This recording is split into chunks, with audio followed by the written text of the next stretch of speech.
Assalamualaikum warahmatullahi wabarakatuh. Perkenalkan, nama saya Ibnu Azkarullah, NIM 20087125. Di video kali ini saya akan menjelaskan atau memberikan contoh tentang fungsi diagnosa dalam proses pembelajaran, koreksi gerakan dalam proses pembelajaran, dan terapi kesalahan gerakan. Yang pertama yaitu diagnosa gerakan. Diagnosa kesalahan gerakan merupakan rumusan yang dihasilkan dari penelusuran terhadap kemungkinan penyebab terjadinya suatu kesalahan. Mendiagnosa berarti upaya penelusuran untuk mengetahui penyebab terjadinya kesalahan gerakan. Diagnosa yang benar tentang sumber atau penyebab terjadinya suatu kesalahan merupakan persyaratan yang utama untuk dapat memberikan koreksi dan terapi gerakan yang benar. Diagnosa yang salah sudah pasti mengarahkan pemberian koreksi dan terapi gerakan yang salah pula. Hal ini sangat tergantung pada pengetahuan yang dimiliki oleh guru tentang apa dan bagaimana bentuk-bentuk latihan terapi gerakan yang harus diberikan. Bila diagnosa benar, tetapi guru tidak tahu bagaimana memperbaiki kesalahan tersebut, maka terapi yang diberikan cenderung tidak relevan dengan kesalahan yang terjadi.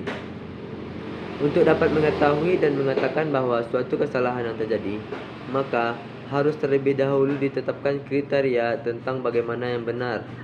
Maka kesalahan dapat diartikan sebagai suatu penyimpangan dari suatu yang benar.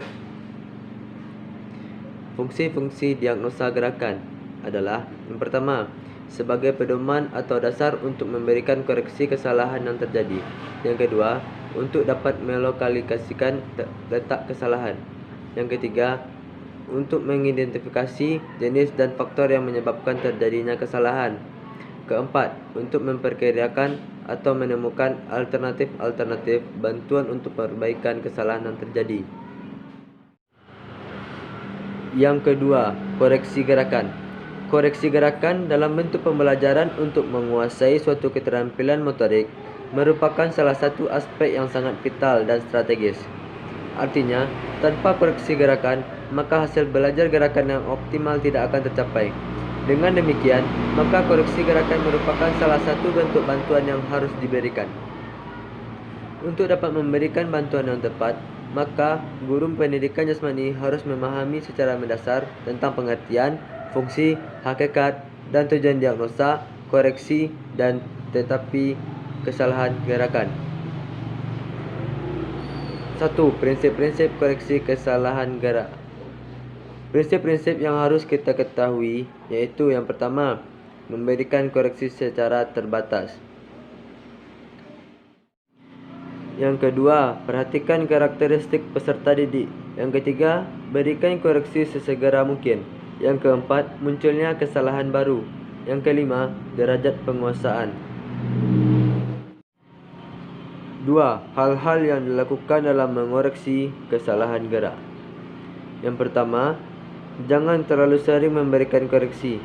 Maksudnya adalah perhatikan tenggang waktu dari koreksi yang pertama kepada pemberian koreksi berikutnya, sehingga peserta didik tidak merasa selalu bersalah. Yang kedua, sampaikanlah koreksi yang diberikan dengan nada yang memotivasi untuk pencapaian hasil belajar yang lebih baik. Yang ketiga, jangan menyoroti pada ketidakmampuan peserta didik, tetapi tekanlah pada efek atau akibat dari kesalahan yang terjadi terhadap hasil yang akan dicapai. Yang keempat, hindarilah pencapaian koreksi dengan nada marah.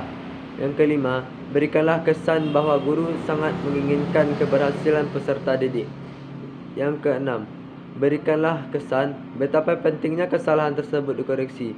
Yang ketujuh, imbangilah koreksi gerakan dengan memberikan pujian terhadap keberhasilan siswa, walaupun keberhasilan tersebut sangat kecil. Yang ketiga, terapi kesalahan gerak. 1. Pengertian terapi kesalahan gerak. Terapi atau perbaikan gerakan merupakan sesuatu yang selalu menjadi masalah dalam belajar keterampilan motorik. Terapi gerakan dapat diartikan sebagai pelaksanaan bentuk-bentuk latihan untuk memperbaiki kesalahan gerakan yang terjadi. Sebagai tenaga profesional, sudah barang tentu, tetapi gerakan yang diberikan harus berdasarkan diagnosa kesalahan yang akurat. Tanpa suatu diagnosa yang akurat, maka terapi terhadap kesalahan gerakan yang diberikan akan menyimpang dari apa sebenarnya harus dilakukan untuk dapat memperbaiki kesalahan yang terjadi. Oleh karenanya, diagnosa kesalahan yang benar merupakan persyaratan mutlak yang harus ada untuk dapat memberikan terapi gerakan yang benar.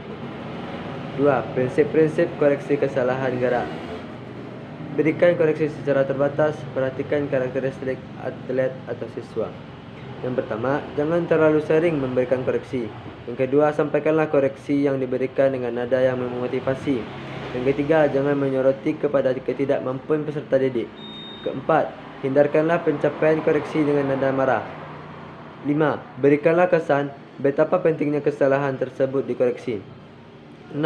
Berikanlah kesan bahwa guru sangat menginginkan keberhasilan peserta didik. Yang ketujuh, imbangilah koreksi gerakan dengan memberikan pujian terhadap keberhasilan siswa, walaupun keberhasilan tersebut sangat kecil. Mungkin hanya sekian video yang dapat saya berikan. Semoga bermanfaat bagi kita semua. Jika ada kesalahan, saya mohon maaf. Saya sudahi dengan Assalamualaikum warahmatullahi wabarakatuh. Salam olahraga.